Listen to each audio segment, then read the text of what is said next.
Hello दोस्तों, आप सभी को सबसे पहले राधे राधे श्याम श्याम। आप सभी का स्वागत है हमारे इस वीडियो में। आज हम इस वीडियो में जो है इतिहास के उन सभी प्रश्नों को देखेंगे जो आपके बीपीएससी के द्वारा बिहार गवर्नमेंट एग्ज़ाम में पूछे गए हैं। अब वो चाहे प्रश्न आपके बिहार बीपीएससी के द्वारा जो पूछे जाते हैं प्री में हो, मेंस में हो, या सीडीपीओ में हो, या बीपीएससी टीआरई 1 2 और 3 का और उसके एग्ज़ाम में जो क्वेश्चन पूछे गए हैं उन सभी को हम डिस्कस करेंगे। आज के हमारे इस इतिहास का वीडियो में हम गोलमेज सम्मेलन और जो है पूना पैक्ट और जो कम्युनल अवार्ड था उससे संबंधित जो है वो क्वेश्चन करेंगे। अगर इसके पहले की वीडियो आपने नहीं देखी है तो आप उसको ज़रूर देख लीजिएगा। वीडियो का लिंक जो है आपको वीडियो के इस वीडियो के जो है वो डिस्क्रिप्शन में मिल जाएगा। और इतिहास के अलावा भूगोल का और साइंस का भी जो है हमारी चैनल पे जो है क्लासेस प्रोवाइड करवाई जा रही हैं आप सभी के लिए। सारे के सारे जो है वो प्रीवियस ईयर क्वेश्चन ही करवाए जा रहे हैं। इसके अलावा पॉलिटी का और उस जो बिहार जी के जीएस स्पेशल है सभी की क्लासेस जो है वो हम इसी तरह से अपने चैनल पर प्रोवाइड करा रहे हैं। अगर आप लोगों ने नहीं देखी है तो उन सभी का लिंक जो है वो इस वीडियो के जो है डिस्क्रिप्शन में मिल जाएगा, आप वहां से जाके देख सकते हैं। और निश्चित ही रूप से क्या है कि वो जो है क्वेश्चन आपके लिए बहुत ही इंपॉर्टेंट होने वाला है। इसके साथ साथ ही हम अपनी कम्युनिटी और पोस्ट के माध्यम से जो है वो एनसीईआरटी से रिलेटेड सभी क्वेश्चन जो है वो पोस्ट करते रहते हैं। इंपॉर्टेंट क्वेश्चन आपको पोस्ट करते रहते हैं, तो आप सभी जो है क्वेश्चन का आंसर ज़रूर दिया करिए कम्युनिटी पोस्ट में जाके, और उसका कमेंट में भी सवाल जवाब दिया करिए। इससे क्या होगा कि जब आप एक्टिविटी करेंगे तो आपको चीज़ें लंबे समय तक याद रहेंगी और आप भूलेंगे नहीं। ठीक है, तो पिछली वीडियो में हमने आपसे पूछा था कि आपको होमवर्क के रूप में एक क्वेश्चन दिया था कि निम्नलिखित में से किस भारतीय नेता ने लंदन में जो है वो गोलमेज सम्मेलन में जो है प्रथम गोलमेज सम्मेलन में भाग लिया था। ठीक है, तो आप सभी को बताना था। आप में से कुछ लोगों ने जवाब दिया है। ठीक है, अब मैं आपको इसका सही जवाब बता देता हूँ। जो मौलाना मोहम्मद अली थे, इन्होंने जो है वो पहले गोलमेज सम्मेलन में भाग लिया था। आप सभी को पता है कि कांग्रेस या अगर हम महात्मा गांधी की बात करें तो उन्होंने केवल क्या है कि दूसरे गोलमेज सम्मेलन में भाग लिया था। बाकी भीमराव अम्बेडकर वगैरह जो ऐसे आदमी थे जो तीनों जो है गोलमेज सम्मेलन में भाग लिए थे। ठीक है, इसके अलावा अगर हम आपसे बात करें तो वीडियो में आगे बढ़ने से पहले मैं आपसे कहना चाहूँगा कि आपने अभी तक हमारे वीडियो को अगर लाइक नहीं किया है तो लाइक कर दीजिए, और अगर आप हमारे चैनल पर नए हैं तो चैनल को सब्सक्राइब करके बेल आइकन को प्रेस कर दीजिए, जिससे कि वीडियो अपलोड होते ही आपको नोटिफिकेशन मिल जाए। इसके अलावा दोस्तों आपको हमारे टेलीग्राम चैनल से जुड़ना होगा, जहां पे आपको डेली क्लास की पीडीएफ और जो है हमारे कई प्रकार की जो ई बुक है वहां पे प्रोवाइड करवाई जाएंगी टाइम टाइम से। तो इसके लिए आपको हमारे टेलीग्राम चैनल से जुड़ना पड़ेगा। ठीक है, तो सेशन का पहला सवाल था हमारा कि निम्नलिखित में से किस भारतीय नेता ने भारत में लंदन में प्रथम गोलमेज सम्मेलन में भाग लिया था। तो आपका ऑप्शन जो सवाल का जवाब था मौलाना मोहम्मद अली था। अब ये जो है आपका वो 44वीं बीपीएससी में पूछा गया था। अगर हम बात करें तो मई 1930 में साइमन कमीशन की जो है रिपोर्ट प्रकाशित हुई। एक नंबर का क्वेश्चन ये भी बनता है, आपसे पूछ सकता है कि जो है साइमन कमीशन की रिपोर्ट जो है वो कब प्रकाशित हुई थी। तो आपको याद रखना है मई 1930 में। राजनीतिक संगठनों ने कमीशन की सिफारिशों को अस्वीकार कर दिया और कांग्रेस के प्रमुख नेता जेल में थे। ब्रिटिश सरकार ने निराशा एवं असंतोष के वातावरण में नवंबर 1930 में क्या है प्रथम गोलमेज सम्मेलन का आयोजन किया, और सम्मेलन में कुल 89 प्रतिनिधियों ने भाग लिया, किंतु कांग्रेस ने भाग नहीं लिया। भाग लेने वाले प्रमुख व्यक्तियों में तेज बहादुर सप्रू, श्रीनिवास शास्त्री, मोहम्मद अली, मोहम्मद शफी, आगा खां, फजलुल हक, मोहम्मद अली जिन्ना और होमी मोदी, एम.आर. जयकर, मुंजे और भीमराव अम्बेडकर तथा सुंदर सिंह आदि जो है वो प्रमुख थे। ठीक है, आपका अगला सवाल है कि तीनों गोलमेज सम्मेलन में किसने भाग लिया था। आप सभी को बताना है कि तीनों गोलमेज सम्मेलन में किसने भाग लिया था। तो वीडियो शुरू होने से पहले ही मैंने आप सभी को बताया कि भीमराव अम्बेडकर जो थे उन्होंने तीनों गोलमेज सम्मेलन में भाग लिया था। और ये जो आपका सवाल है वो 67वीं बीपीएससी प्री 2022 में पूछा गया सवाल है। तो हमारा जो सही जवाब हो जाएगा वो भीमराव अम्बेडकर हो जाएगा। कौन? भीमराव अम्बेडकर जो है उन्होंने तीनों गोलमेज सम्मेलन में भाग लिया था। ठीक है, अगर हम बात करें तो दलित नेता भीमराव अम्बेडकर ने तीनों गोलमेज सम्मेलन में जो है भाग लिया था। द्वितीय गोलमेज सम्मेलन में महात्मा गांधी ने कांग्रेस के एकमात्र प्रतिनिधि के रूप में हिस्सा लिया था। इसके अलावा सरोजिनी नायडू तथा मदन मोहन मालवीय ने भी इस सम्मेलन में हिस्सा लिया था। याद रखिएगा, कांग्रेस ने किस गोलमेज सम्मेलन में भाग लिया था या महात्मा गांधी ने, ये इंपॉर्टेंट सवाल है, आपसे बार बार पूछा जाता है। तो द्वितीय गोलमेज सम्मेलन में। ठीक है, हमारा अगला जो सवाल है वो 53वीं से 55वीं और 56वीं से लेकर 59वीं बीपीएससी तक पूछा गया है कि निम्न में से कौन सा गोलमेज सम्मेलन जो है 1932 में हुआ था। ठीक है, कब हुआ था? 1932 में। तो देखिए, जो पहला हुआ था वो 1930 में हुआ था और दूसरा 1931 में हुआ था। तो 1932 में कौन सा होगा? तीसरा होगा, इसलिए हमारा तीसरा विकल्प जो है, सी विकल्प जो है वो सही हो जाएगा। ठीक है, यहाँ पे तीसरा विकल्प में भी तीसरा दिया हुआ है, सी में सी तीसरा दिया हुआ है, इसीलिए जो है वो सी विकल्प हमारा सही हो जाएगा। अब देखिए इंपॉर्टेंट सवाल है, 53वीं बीपीएससी में भी पूछा गया है और 56वीं से 59वीं बीपीएससी में पूछा गया है। ठीक है, 2 बार क्वेश्चन कई बार रिपीट हो चुके हैं, देख लीजिए 2011 और 2015। देखिए प्रथम गोलमेज सम्मेलन जो है वो 12 नवंबर 1930 से 13 जनवरी 1931 तक लंदन में, जिसमें भारतीय उदारवादी दल, मुस्लिम लीग, हिंदू महासभा, दलित वर्ग, व्यापारी वर्ग तथा रजवाड़ों ने भाग लिया, किंतु कांग्रेस इसमें सम्मिलित नहीं हुई। दूसरा गोलमेज सम्मेलन 7 सितंबर 1931 से 1 दिसंबर 1931 तक चला। इसमें कांग्रेस के एकमात्र प्रतिनिधि के रूप में गांधी जी ने हिस्सा लिया। लंदन में तीसरा गोलमेज सम्मेलन 17 नवंबर 1932 से 24 दिसंबर 1932 तक चला और कांग्रेस ने इसका बहिष्कार किया था। अब देखिए आपसे कभी डेट नहीं पूछता है, अभी तक तो किसी एग्जाम में आपसे गोलमेज सम्मेलन की डेट नहीं पूछी गई है। आपसे केवल ईयर पूछा जाता है कि कौन सा कब हुआ था, 1930, 31 और 32 याद रखिएगा। लगातार जो है 3 गोलमेज सम्मेलन हुए थे। ठीक है, हमारा अगला सवाल है कि भारतीय राष्ट्रीय कांग्रेस ने किस गोलमेज सम्मेलन में भाग लिया था। मैंने आपको सब बताया कि किस गोलमेज सम्मेलन में भाग नहीं लिया था, आपसे पूछ रहा है। ठीक है, तो इसमें देखिए मैंने आप सभी से बताया कि बी जो है द्वितीय जो है इसमें लिया था। ठीक है, इसमें लिया था और पहले में नहीं लिया था और तीसरे में भी नहीं लिया था, इसलिए हमारा जो विकल्प ई होगा उपयुक्त में से एक से अधिक, वो हमारा यहाँ पे सही विकल्प हो जाएगा। तो उम्मीद है आप समझ गए होंगे। ठीक है, हमारा अगला क्वेश्चन है कि द्वितीय गोलमेज सम्मेलन किस प्रश्न पर असफल रहा। अब देखिए द्वितीय गोलमेज सम्मेलन किस प्रश्न पर असफल रहा, तो यहाँ पे क्या हुआ कि सांप्रदायिक प्रतिनिधित्व की बात हो रही थी कि मुसलमानों को अलग सीट और दलितों को अलग जो है वो पृथक निर्वाचन दिए जाने पर, तो गांधी जी ने जो है वो इसका समर्थन नहीं किया था, इसीलिए जो है ये असफल रहा था। ठीक है, तो याद रखिएगा ये चीज़ें जो है वो सही हो जाएंगी। देखिए द्वितीय गोलमेज सम्मेलन में जो है 7 सितंबर 1931 को प्रारंभ हुआ था, जिसमें महात्मा गांधी ने कांग्रेस के एकमात्र प्रतिनिधि के रूप में भाग लिया और यह सम्मेलन सांप्रदायिक समस्या के विवाद पर पूरी तरह असफल रहा। दलित नेता भीमराव अम्बेडकर जो है वो दलितों के लिए पृथक निर्वाचन मंडल की सुविधा मांग रहे थे, जिसे गांधी जी ने क्या है अस्वीकार कर दिया था। अतः सांप्रदायिक प्रतिरोध के कारण जो है ये असफल रहा था।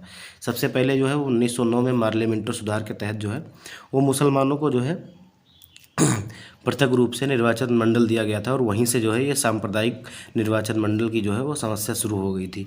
इसके बाद क्या है कि भीमराव अम्बेडकर ने दलितों के लिए भी मांग किया, तो इसी वजह से जो है वो जो दूसरा गोलमेज सम्मेलन था वो क्या हुआ था कि विफल हो गया था। ठीक है, हमारा अगला जो सवाल है वो बीपीएससी सीडीपीओ 2005 में पूछा गया सवाल है कि डॉक्टर अम्बेडकर और महात्मा गांधी के बीच दूसरे गोलमेज सम्मेलन संगोष्ठी के समय किस विषय पर मतांतर हो गया। मतलब मतांतर का मतलब मत के दोनों का मत जो है वो मिला नहीं और दोनों के मत में जो है वो अंतर हो गया। तो ठीक है, तो इसका सही विकल्प जो हो जाएगा, मैंने आप सभी को बताया कि दलितों के लिए जो है वो पृथक मतदान या पृथक निर्वाचन मंडल। ठीक है, तो ये जो है डी विकल्प यहाँ पे सही हो जाएगा। ठीक है, चलिए अगर हम बात करें तो वर्ष 1931 में लंदन के सेंट जेम्स पैलेस में हुए द्वितीय गोलमेज सम्मेलन में डॉक्टर अम्बेडकर ने दलितों के लिए पृथक निर्वाचक मंडल की मांग की, जबकि महात्मा गांधी ने दलितों को हिंदू समाज का अभिन्न अंग बताकर जो है वो इसका विरोध किया था। ठीक है, हमारा अगला क्वेश्चन है कि महात्मा गांधी दिसंबर 1931 में खाली हाथ कहाँ से लौटे।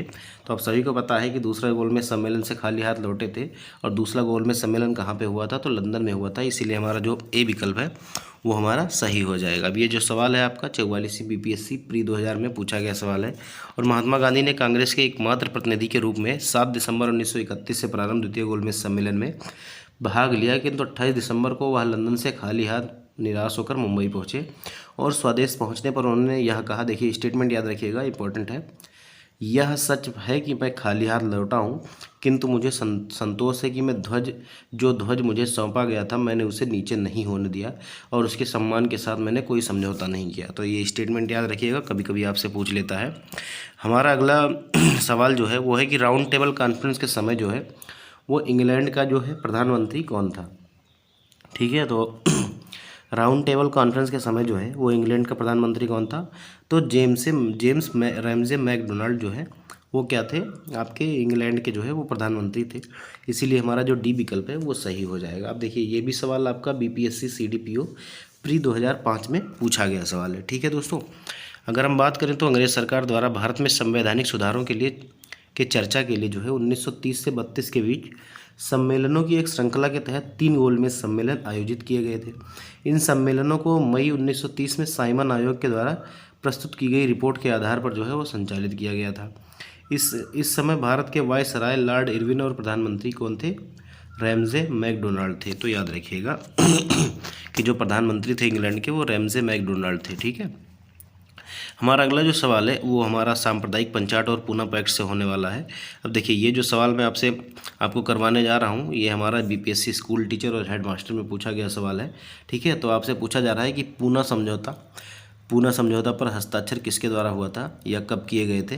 तो मैं आपको बता दूं कि ये जो पूना समझौता हुआ था वो महात्मा गांधी और भीमराव अंबेडकर के बीच हुआ था। किस बात को लेके हुआ था?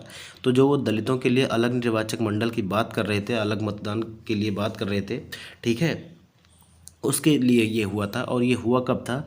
तो 24 सितंबर 1932 को हुआ था। ठीक है। अब ये पूना में हुआ था इसीलिए इसको पूना पैक्ट कहते हैं। तो हमारा जो सही विकल्प होगा वो हमारा 24 सितंबर 1932 को हुआ था। अगर हम पूरी बात करें तो 24 सितंबर 1932 को भीमराव अम्बेडकर और महात्मा गांधी के अनुयायियों के मध्य पूना समझौता हुआ। इस समझौते को ब्रिटिश सरकार द्वारा सम्मति प्रदान किए जाने के बाद 26 सितंबर 1932 को गांधी जी ने जो है वो अनशन तोड़ दिया था। ठीक है। देखिए अगस्त 1932 के रैमजे मैकडोनाल्ड के सांप्रदायिक पंचाट के द्वारा पहली बार पृथक निर्वाचक समूह बनाया गया था। तो ये अछूतों के लिए जो है वो पहली बार, जिन्हें हम दलित कहते थे, उनके लिए जो है पहली बार जो है वो पृथक निर्वाचक समूह बनाया गया था। इसीलिए हमारा जो डी विकल्प होगा वो सही हो जाएगा। अब ये जो सवाल है आपका बीपीएससी 42वीं बीपीएससी प्री 1997 में पूछा गया सवाल है। देखिए ब्रिटिश प्रधानमंत्री रैमजे मैकडोनाल्ड ने 16 अगस्त 1932 को सांप्रदायिक पंचाट प्रस्तुत किया, जिसके अंतर्गत प्रत्येक अल्पसंख्यक समुदाय के लिए विधानमंडलों में कुछ सीटें आरक्षित कर दी गईं, जिनके सदस्य का चुनाव पृथक निर्वाचक मंडलों द्वारा किया जाना था। मुसलमान और सिख तो पहले से ही अल्पसंख्यक माने जाते थे। अब इस नए कानून के अंतर्गत दलित वर्ग को भी अल्पसंख्यक मानकर हिंदुओं से जो है वो अलग कर दिया गया था। मुख्यतः क्या है कि अंग्रेजों की जो नीति थी बांटो और राज करो, उसी के तहत ये सारी चीज़ें हो रही थी। ठीक है।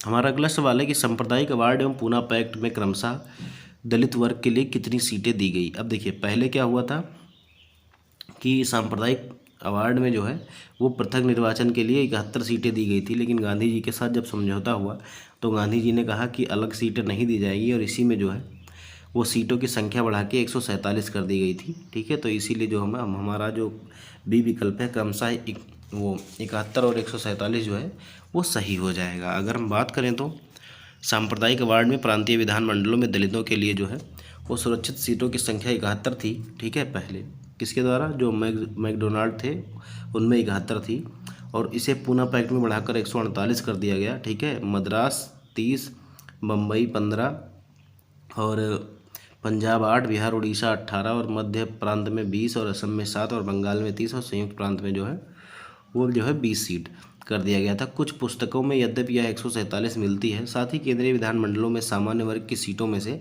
18% सीटें जो है वो दलित वर्गों के लिए आरक्षित कर दी गई थी। तो याद रखिएगा ये आपसे पूछता है, तो इसमें कोई बड़ा इशू नहीं है। आपको 147 ही देखने को मिलता है अधिकतर जगह, तो आप 147 ही याद रखिएगा। देखिए पूना समझौते का उद्देश्य क्या था?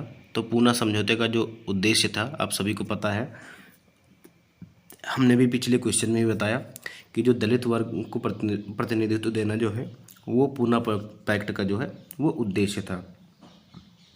इसीलिए जो हमारा बी विकल्प है वो हमारा सही हो जाएगा। अब ये हमारा जो सवाल है वो 46वीं बीपीएससी प्री 2003-04 में पूछा गया था। और पूना पैक्ट कब हुआ था दोस्तों? तो 24 सितंबर 1932 को, डेट याद रखिएगा, काफ़ी इंपॉर्टेंट होगा। तो 24 सितंबर 1932 को पूना में गांधी जी और डॉक्टर भीमराव अम्बेडकर के बीच एक समझौता हुआ था, जिसे हम क्या कहते हैं? पूना पैक्ट कहते हैं। ठीक है।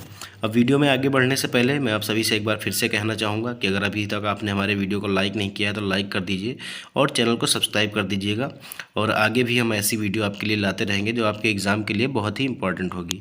हमारा अगला सवाल है कि भारत में स्वदेशी आंदोलन के दौरान जो है वो क्या हुआ था, आपसे पूछ रहा है भारत में स्वदेशी आंदोलन के आंदोलन जो है वो किस दौरान हुआ था। ठीक है, तो आप सभी को पता है कि स्वदेशी आंदोलन जो हुआ था वो किसके लिए हुआ था। तो जब बंगाल का विभाजन हुआ था 1905 में लॉर्ड कर्जन के द्वारा, उसी के विरोध में जो है स्वदेशी आंदोलन चलाया गया था। और ये जो सवाल है हमारा वो 63वीं बीपीएससी प्री 2017 में पूछा गया सवाल है। देखिए हमारा अगला जो सवाल है वो है कि देखिए बिहार में कुछ समाज कांग्रेस की जो है वो पार्टियां बनी थी, इंडियन नेशनल कांग्रेस की। उसी के अंतर्गत एक छोटी विंग का निर्माण किया गया था, हम जैसे हर स्टेट में जो विंग होती है उसी के तहत। तो उन सभी को हम इस वीडियो में देखेंगे। हमारा तो जो अगला सवाल है वो है कि 1934 में जो है वो कांग्रेस सोशलिस्ट पार्टी की स्थापना जो है वो की गई थी। तो याद रखिएगा कांग्रेस सोशलिस्ट पार्टी जो है, ठीक है, वो बहुत ही इम्पॉर्टेंट है। याद रखिएगा, बार बार क्वेश्चन पूछा जाता है, तो आप लोग जो है इसको याद रखिएगा और नोट करके इम्पॉर्टेंट लगा के जो है वो रख लीजिएगा और याद कर लीजिएगा। ये वेरी इंपॉर्टेंट क्वेश्चन है।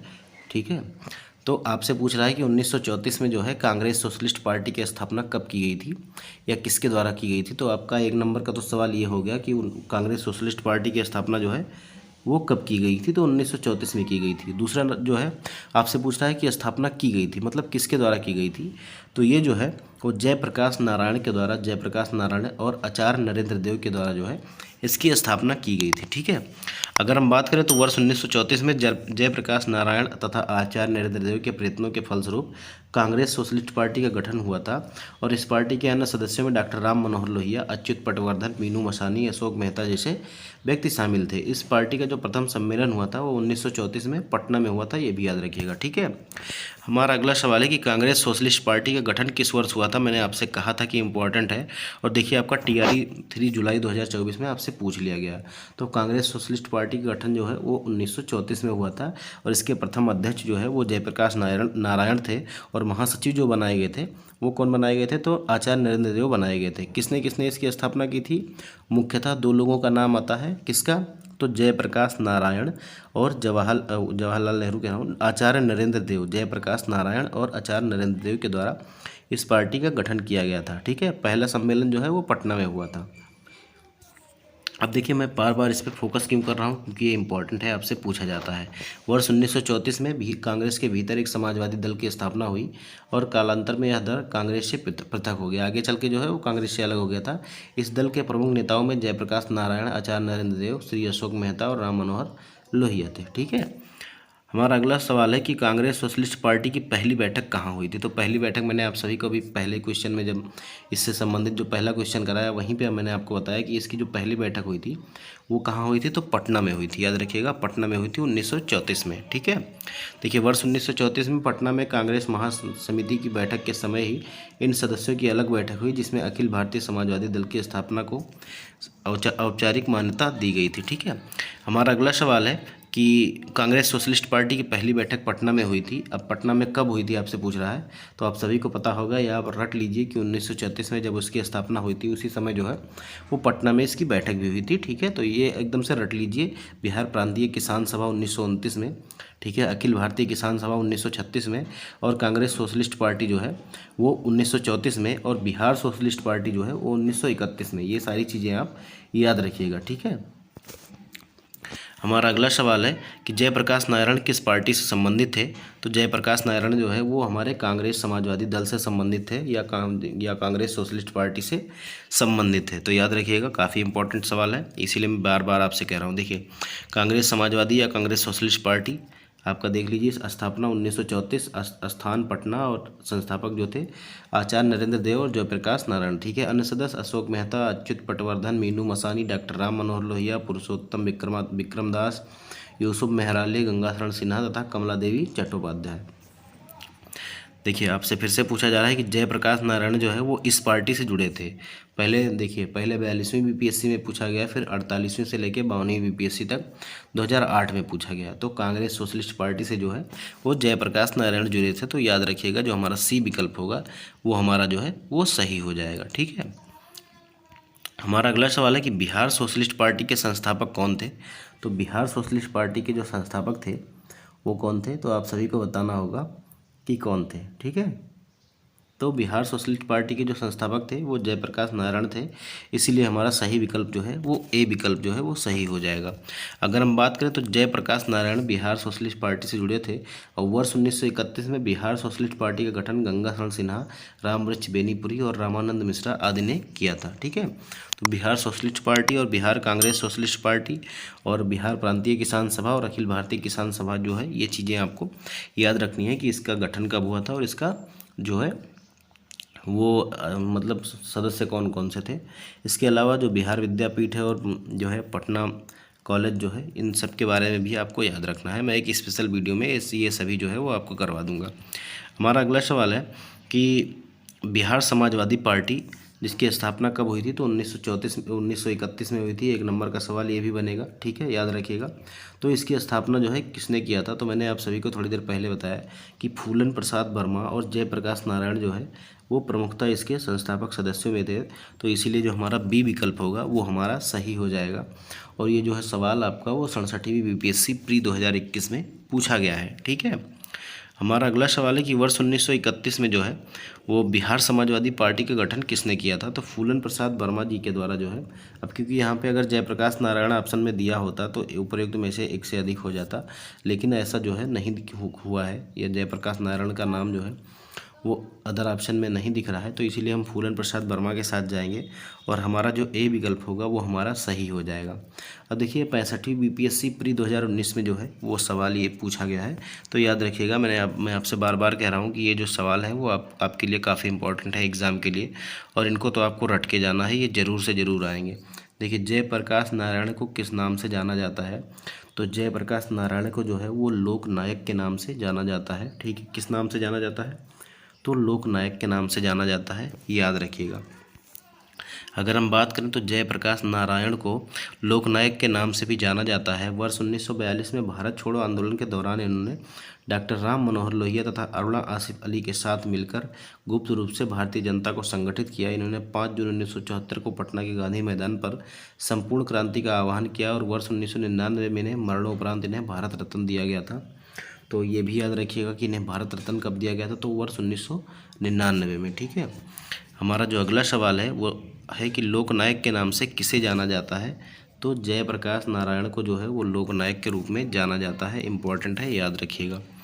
हमारा अगला सवाल है कि जयप्रकाश दिवस जो है वो कब मनाया जाता है, तो जयप्रकाश दिवस जो है वो अप्रैल 1946 में मनाया जाता है, अप्रैल 1946 में। ठीक है, अगर हम बात करें कि ये क्यों मनाया जाता है, तो अप्रैल 1946 में जयप्रकाश नारायण की रिहाई के लिए जयप्रकाश दिवस मनाया जाता है। पटना के बांकीपुर मैदान में एक जनसभा हुई थी जिसमें राजनीतिक बंदियों को जेल में रखने की सरकारी नीति की आलोचना तथा जयप्रकाश की रिहाई की मांग की गई थी।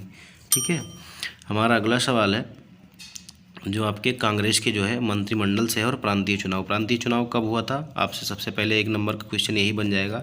तो 1937 में जो है वो प्रांतीय चुनाव हुआ था। ठीक है, जब भारत सरकार अधिनियम 1935 आया था उसके बाद जो है 1937 में जो है वो प्रांतीय चुनाव हुए थे। हमारा जो सवाल है इससे वो है कि श्री कृष्ण सिंह द्वारा गठित बिहार की निर्वाचित सरकार फरवरी 1938 में इन्होंने किस कारण से जो है वो इस्तीफा दे दिया था। तो देखिए कारण क्या था कि राजनीतिक कैदियों को छोड़ने का एक प्रस्ताव था, लेकिन जो है वो अंग्रेज़ नहीं माने, इसीलिए जो है इन्होंने जो है वो 1938 में जो है वो इस्तीफा दे दिया था। ठीक है, तो अगर हम बात करें तो भारत सरकार अधिनियम 1935 के आधार पर 20 जुलाई 1937 को जो है वो श्री कृष्ण सिंह के नेतृत्व में बिहार में कांग्रेस सरकार का गठन हुआ, परंतु फरवरी 1938 में राजनीतिक कैदियों की रिहाई के मुद्दे को लेकर श्री कृष्ण की सरकार ने त्यागपत्र दिया, किंतु तत्कालीन गवर्नर द्वारा कैदियों की रिहाई की बात मान लिए जाने के कारण श्री कृष्ण सिंह द्वारा सरकार का संचालन शुरू कर दिया और पुनः पुनः अक्टूबर 1939 में द्वितीय विश्व युद्ध में शामिल हो जाने के मुद्दे को लेकर उनकी सरकार ने फिर से त्यागपत्र दे दिया था। ठीक है, देखिए फरवरी 1938 में बिहार की चुनी हुई सरकार ने किस कारणवश इस्तीफा दे दिया था, बार बार आपसे क्वेश्चन पूछा जा रहा है। ठीक है, तो 64वीं बीपीएससी प्री 2018 में तो राजनीतिक बंदियों को छोड़ना जो है वो हम इस प्रस्ताव में था सरकार के, लेकिन जो है वो छोड़ा नहीं गया था, इसीलिए इन्होंने क्या किया था कि इस्तीफा दे दिया था। ठीक है, उसके बाद फिर इस्तीफा इन्होंने वापस भी कर दिया था और सरकार चलाई थी फिर से। जब दूसरा विश्व युद्ध शुरू हुआ, दूसरा विश्व युद्ध कब हुआ था, तो 1939 से शुरू हुआ था। उसमें क्या है कि भारतीयों के जो है बिना परमिशन के जो है भारत के और भारत को भी शामिल कर दिया गया था अंग्रेजों की तरफ से। इसीलिए जो है वो संपूर्ण कांग्रेस मंत्रिमंडल ने जो है वो इस्तीफा दे दिया था।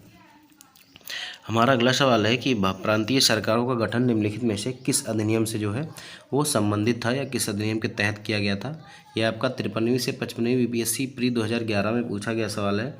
तो मैंने आप सभी को ये टॉपिक शुरू होने से पहले ही बताया कि 1935 का जो भारत सरकार अधिनियम था उसी के तहत जो है वो 1937 में जो है वो प्रांतीय चुनाव हुए थे। ठीक है, तो याद रखिएगा जो ए विकल्प है वो सही हो जाएगा। अब देखिए 1935 के भारत सरकार अधिनियम के आधार पर फरवरी 1937 में प्रांतीय विधानमंडल में चुनाव हुए, जिसमें कांग्रेस ने अपने प्रतिद्वंदी दलों का सफाया करते हुए 5 प्रांतों में मद्रास और बिहार और मध्य प्रांत एवं बरार और संयुक्त प्रांत और उड़ीसा जो है यहाँ पे जो है वो पूर्ण बहुमत प्राप्त किया। तो ये भी याद रखिएगा कहाँ कहाँ इन्होंने बहुमत प्राप्त किया था। इसके अलावा जो है बम्बई, असम तथा उत्तर पश्चिम प्रांत में एक बड़े दल के रूप में उभरी। केवल बंगाल तथा पंजाब तथा सिंध ही कांग्रेस सबसे बड़ा दल बनने से वंचित रही। याद रखिएगा कहाँ कहाँ सरकार नहीं बनी, तो केवल बंगाल, पंजाब और सिंध। जुलाई 1937 में कांग्रेस ने 6 प्रांतों में अपनी सरकार का गठन किया। ठीक है, हमारा अगला सवाल है कि ये आप जो है वो एक्सप्लेनेशन आप पढ़ लीजिएगा पीडीएफ लेके या वीडियो को पॉज करके।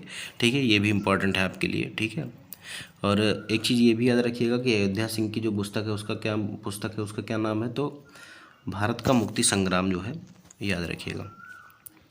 हमारा अगला सवाल है कि अपनी किस कार्यकारिणी कमेटी में कांग्रेस ने भू स्वामित्व को समाप्त करने की नीति अपनाई। तो आपको बताना है कि किस कार्यकारिणी समिति में जो है वो भू स्वामित्व को समाप्त करने की नीति अपनाई थी। तो ये कार्यकारिणी जो कमेटी थी 1937 में, इसमें जो है ऐसा किया गया था। अगर हम बात करें तो भारतीय राष्ट्रीय कांग्रेस की कार्यकारिणी कमेटी ने जो है वो 1937 में भू स्वामित्व को समाप्त करने की नीति अपनाई और संयुक्त प्रांत और बिहार में कांग्रेस सरकारों द्वारा काश्तकारी बिल जो है वो पारित किए गए। सभी कांग्रेस शासित प्रांतों में कृषकों को साहूकारों के चंगल से बचाने तथा सिंचाई सुविधाओं को बेहतर बनाने के प्रयास इस कमेटी के द्वारा किए गए थे। ठीक है, हमारा अगला सवाल है कि इनमें से बिहार के प्रथम राज्यपाल कौन बने थे। तो देखिए बिहार के प्रथम राज्यपाल कौन बने थे, तो सर जेम्स डेविड शिफ्टन। जो सर जेम्स डेविड शिफ्टन थे वो बिहार के पहले जो है वो गवर्नर थे। और कब, जब 1936 में जो है वो बिहार से जो है उड़ीसा को अलग कर दिया गया था, तब जो है ये राज्यपाल बने थे। ठीक है, याद रखिएगा। एक प्रकार से याद रखिएगा जब बिहार से जो है वो उड़ीसा जो है शिफ्ट हुआ, तब शिफ्टन जो है वो राज्यपाल बने थे।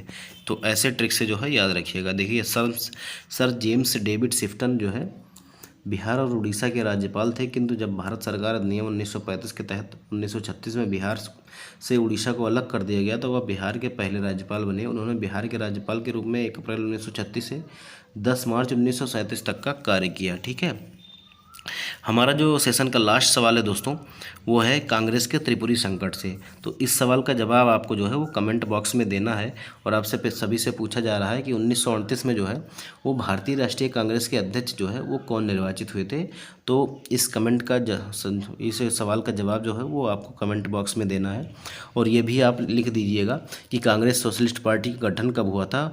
ठीक है, और बिहार समाजवादी पार्टी का जो है वो गठन कब हुआ था। और ये दोनों चीज़ें और इस सवाल का जो जवाब है वो आप कमेंट बॉक्स में ज़रूर लिखिएगा। ठीक है, तो मिलते हैं अगले वीडियो में।